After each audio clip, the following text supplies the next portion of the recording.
everyone. Welcome to English Flow Podcast. I'm Sarah.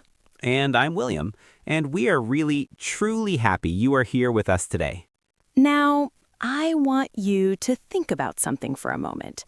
Have you ever been in a conversation and you needed to say something, but then you stopped and thought, wait, is it have or has? Or should it be had? And then, before you could figure it out, the moment passed. The conversation moved on, and you just smiled and said nothing. If that has happened to you, first of all, you are not alone. Not even slightly alone. And second, after today, that will never happen again. Because today, we are talking about 3 words that are part of the same family. Have, has, had. 3 forms, 1 meaning at heart, but used in very different moments of life. And the beautiful thing is, once you understand how they connect to time, to people, to experience, they stop being confusing. They start feeling like old friends, words you reach for naturally, without thinking. No grammar panic, no stressful rules. Just real English, real life, real flow. If you are new to English Flow Podcast, welcome. Subscribe right now and join thousands of learners who are growing their English one episode at a time. Okay, Sarah, let's have this conversation. See, have is already here. Let's go. Let's start by seeing these 3 words as a family, because that is exactly what they are. Think of have as the parent, the original, the base form. Have is the word you know first. I have a book. You have a question. We have time. Then has comes along, and has is just have dressed up a little differently for certain people. He has a car. She has a dream. It has 4 legs. Has is used for he, she, and it, the third person singular. That is the only difference between have and has in the present. Same meaning, same job, just a different outfit for a different person. And then there is had, and had is have and has, but in the past. Yesterday, I had a meeting. Last year, she had a difficult time. They had a wonderful trip. Had belongs to everyone. He, she, I, you, we, they. In the past, everyone uses had. So if you remember nothing else from today, remember this. Have and has are present. Had is past. Have is for I, you, we, they. Has is for he, she, it. Simple family, clear roles. Now let's meet each one properly. Let's start with have. And I want to show you just how many different jobs this little word does in English, because it is remarkable. It really is. Have is one of the hardest working words in the language. The first job, possession, owning or holding something. I have a phone. I have 2 sisters. I have some questions. Here, have simply tells us what belongs to you, what is part of your life. The second job, experience. Have can describe things you do, feel, or go through. I have breakfast every morning. I have a shower. I have a great time. Notice that. You have a great time. You're not possessing a great time. You are experiencing it, living it. Have is flexible like that. It stretches across possession and experience, both. Another very important job of have, it works as a helper verb, and this is where have gets really powerful.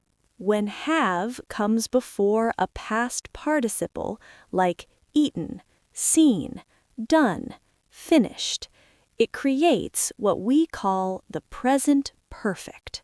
I have eaten already. I have seen that film. I have finished my work. And what does this mean? It means something happened in the past and it is still connected to now. The experience is part of your present. I have eaten already, so I am not hungry now. The past eating is connected to the present feeling. I have seen that film, so right now I have that experience inside me. It is part of who I am today. This is the present perfect, and have is the engine that drives it. We will explore this more when we talk about had, because they connect beautifully. But for now, remember, have has two main jobs, possession and experience in the present, and as a helper for the present perfect. I have time. I have a feeling. I have been waiting. I have always loved music. Have is everywhere. Once you start noticing it, you will see it in every paragraph, every conversation, every story. Now let's talk about has. And honestly, has is the easiest of the three once you know the simple secret. The secret is has is only for he, she, and it. That is it. That is the whole secret. Every time you are talking about one other person, not yourself, not a group, has is your word. My brother has a great sense of humor. She has been working very hard lately. The company has a new office in Dubai.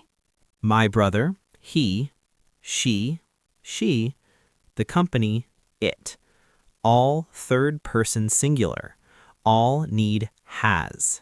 And has does exactly the same jobs as have, just for those specific people. Possession. She has a beautiful voice. He has 3 children. The building has 12 floors. Experience. She has a coffee every morning. He has a long commute to work. The cat has a nap every afternoon. And as a helper. She has finished the project. He has never been to Europe. It has been raining all day. Notice how natural those sound. She has finished, so it is done now. He has never been. So, up to this moment, that experience has not happened for him. Has connects the past experience to the present moment, just like have, but for he, she, and it. And here is a very common mistake that we need to address gently. People say, she have a car, or he have finished. And the meaning is completely clear, but the correct form is she has a car. He has finished. Because she and he need has, not have. It is a small change, just one letter, but it makes your English sound smooth and natural. And the more you listen to real English, the more has will sound right in your ear automatically. You will not need to think about it. You'll just feel it. Trust your ear. It learns faster than you think. Now, had. And I want to say something before we start. Please do. Had is my favorite of the three because had is a gift. It simplifies everything. Tell us why. Because in the past, everyone uses had. I had, you had, he had, she had, we had, they had. No choosing, no switching, just had for everyone, every time. That is genuinely freeing. No more thinking, wait, should this be have or has in the past? It does not matter. Past tense, had, full stop. Yesterday, I had a long day. She had an important meeting this morning. They had a wonderful holiday last summer. I, she, they, all had. No exceptions. Now, had does the same jobs as have and has, but in the past. Possession in the past, experience in the past. I had a dog when I was a child. That was possession in the past. The dog was part of my life back then. She had a beautiful smile, a description of someone in the past. We had a great time at the wedding. An experience in the past. And then had as a helper verb.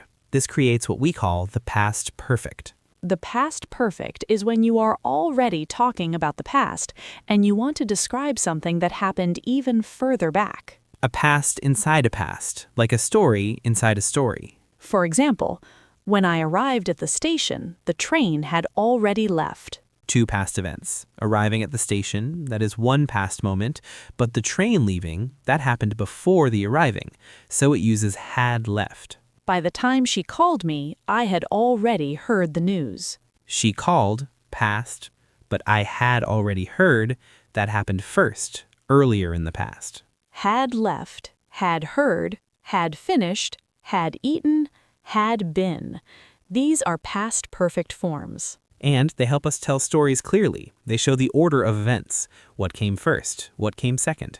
Think of had as a time machine that goes one step further back than the past. I love that. A time machine. Always going deeper into the story. Let's line them up now. Have, has, and had, right next to each other. I have a headache right now. She has a headache right now. Yesterday, I had a terrible headache. Same basic meaning, different person, different time. Feel how naturally they shift. We have a meeting at 3 today. He has a meeting at 3 today. They had a meeting yesterday and it went really well. I have never tried sushi. She has never tried sushi. He had never tried sushi until his trip to Japan last year. That last one is interesting. Had never tried because we are inside a past story. He is already in the past in Japan, and up to that point, even further back, he had never tried it. Past perfect, the time machine going deeper. Have and has, present connection. Had, past connection. Have for I, you, we, they. Has for he, she, it. Had for everyone when the story is in the past. Your compass, use it freely. Okay, let's talk about the mistakes people make and how to fix them with kindness. The number one mistake, mixing up have and has. People say, he have a problem. It should be, he has a problem. He, third person singular, needs has. A simple way to check if you can replace the subject with he, she, or it, use has. The second mistake, using have in the past. Yesterday, I have seen a beautiful sunset. That sounds almost right, but it is not quite. If it is a finished past moment, use had or the simple past.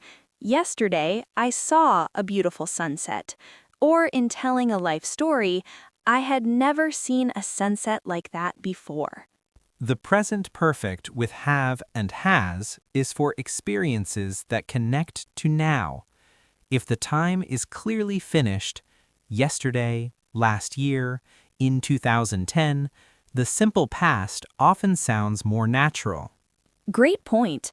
I have visited Paris. Natural. No specific time mentioned. I visited Paris in 2018. Specific time, so simple past. In the third mistake, forgetting had in reported or sequential stories. People say, when I arrived, she already left. It sounds almost right, but the more precise, natural English is, when I arrived, she had already left. Had left shows it happened first. Now let's put everything into a real conversation. Imagine 2 friends catching up after a long time apart. Oh my goodness, it has been so long. How have you been? I have been really well, thank you. I had such a busy few months. I had a new project at work and my sister had a baby. No way! I had no idea. I have been meaning to message you for ages. Have you had a chance to visit the baby yet? I have. She had the most beautiful little girl. We had lunch together last Sunday. It was wonderful. Listen to how naturally have, has, and had move through that conversation. Nobody stopped to think about grammar. Because they felt it, and soon you will too. Every time you listen, every time you practice, it becomes more natural, more instinctive. Your English is not a test. It is a living thing, and it grows every single day. We are coming to the end of today's episode. Let's bring the whole family back together one last time. Have, present tense. For I, you, we, they. Possession, experience, and helper for the present perfect. Has, present tense. For he, she, it only. Same jobs as have, just for the third person. Had, past tense. For everyone, no exceptions. Possession and experience in the past, and helper for the past perfect. The story inside the story. 3 words, one family. Each one has its moment, and now you know when those moments are. And remember, even if you use the wrong one sometimes, you will be understood. People hear your meaning, and every correction you make is just your English getting stronger. You have come so far already. You have been putting in the effort, and that effort, it has never been wasted. Did you notice what just happened? Have come, have been putting, has never been wasted. All present perfect, all using have and has, all completely natural. Grammar living in real sentences. That is the goal. Keep listening, keep speaking, keep flowing, and have a wonderful day, wherever you are in the world. If this episode helped you, please share it with someone who is learning English, and subscribe to English Flow Podcast for a new episode every week. I'm Sarah. And I'm William. Keep flowing.